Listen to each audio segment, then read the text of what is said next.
બનાસકાંઠામાં ડીસાના ભાજપના ધારાસભ્ય શશિકાંત પંડ્યાએ વિવાદિત નિવેદન આપ્યું છે।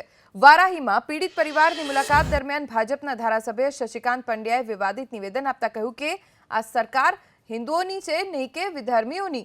સરકાર પીડિત પરિવારની સાથે છે।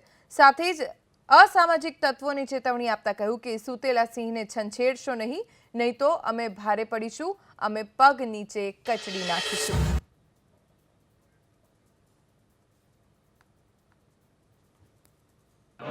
તમે કોઈ ચિંતા ન કરો, સરકાર સાથે જાય। હિન્દુઓની સરકાર છે, આ વિધર્મીઓની કે લોકોની સરકાર નથી, એટલે કોઈ આવે લડવાની વાત નહીં કરવાની। રોવાનું બને છે, આખી સરકાર તમારી સાથે છે, તમે ખોટું નથી કર્યું કશું।